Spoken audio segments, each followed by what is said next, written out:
In a world driven by power and secrecy, we unveil the truth behind global events. In a world shaped by war, politics, and hidden agendas, we cut through the noise to expose the forces driving global events. From geopolitical tensions to economic warfare, from covert operations to propaganda battles, we break down the crises that shape our future and the mechanisms of control behind them. Whether you're here to uncover the truth, challenge the narrative, or simply understand the bigger picture, the Crisis and Control Report is your go-to source for hard-hitting analysis and fearless discussion. Subscribe now and let's pull back the curtain on power, conflict and control. A new video will premiere every Sunday. Now let's dive in. Burkina Faso. A nation once on the edge of collapse is now shaking the foundations of global power. While Western media scrambles to control the narrative, a young African leader is rising, challenging centuries of colonial domination, kicking out foreign troops, and calling on the black diaspora to come home and help rebuild a free Africa. This isn't just politics, it's a revolution. This is Crisis and Control Report, and today I'm exposing the rise of Ibrahim Traoré. The war Burkina Faso is fighting against Western influence, and the once-in-a-lifetime opportunity it presents for black people across the globe. The history Burkina Faso, land of the upright people. Burkina Faso, once known as Upper Volta, spent decades under the grip of French colonialism. But in 1983, a 33-year-old revolutionary named Thomas Sankara took power and flipped the script. He renamed the country Burkina Faso, land of the upright people, and launched one of the most radical anti-imperialist movements in African history. Sankara banned foreign aid, nationalized land and mineral wealth, and told the world, "He who feeds you, controls you." But after just 4 years he was assassinated, many believe with the backing of Western powers. Since then the country has seen a long cycle of corruption, poverty and foreign manipulation. Then came the next crisis. The crisis: extremism, instability, and foreign control. In the 2010s, Burkina Faso fell into chaos. Islamic extremist groups flooded the Sahel region. Over 2 million Burkinabe were displaced, thousands of lives lost. And while the West claimed to be helping, the violence only got worse. French troops remained in the country for over a decade. Resources were still being extracted. Foreign NGOs operated freely, while Burkinabe citizens were left without security or support. Was it really about fighting terrorism, or just maintaining control?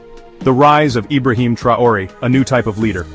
In September 2022, Captain Ibrahim Traoré, just 34 years old, led a coup that stunned the world. He removed the pro-French interim president and declared that Burkina Faso would now fight for itself. He didn't waste time. French troops? Gone. Military bases? Shut down. Resource control? Returned to the people. Corrupt officials? Purged. In place of Western military aid, Traoré turned to regional allies and formed a historic alliance with Mali and Niger, two other countries also pushing out French control. The Alliance of Sahel States was born, a real Pan-African force, and the world took notice. The call to the diaspora: come home. But what really set Traoré apart was what he said next.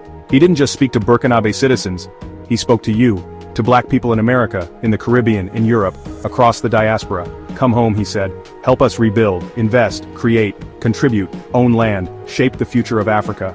For decades, African Americans have asked, where do we belong? What country will claim us? Where can we build freely without fear or shame? Burkina Faso is giving you that answer. Before I continue, if you believe it's time to break free from controlled narratives, if you want real updates on power shifts around the world, like this video, subscribe, and hit that notification bell. Crisis and Control doesn't run on algorithms, we run on truth. The opportunities, land, investment, and legacy. Traoré's Burkina Faso isn't just talking, they're acting. Land has been made available for agricultural and residential use. Small and medium businesses are being welcomed, especially from the diaspora. There's interest in tech and infrastructure, farming and sustainability, clean energy, education, manufacturing. This isn't just about escape, it's about empire building. Imagine, your own land, your own factory, your own legacy on the continent of your ancestors.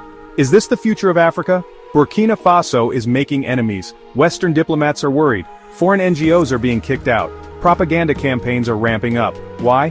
Because a truly independent Africa threatens the global balance of power.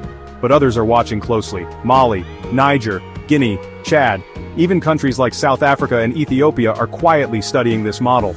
So now I ask, is this the new blueprint? Is this how Africa finally reclaims its power from the inside and with the support of its global black family? Or will the West sabotage it before it grows too strong? Only time will tell. But one thing's clear, Africa is rising, and the world is shook. Closing. This has been the Crisis and Control Report. If you found this video powerful, don't just watch. Share it. Talk about it. Join the conversation. Because what happens in Burkina Faso today could change the entire world tomorrow. Subscribe, stay alert, and question everything.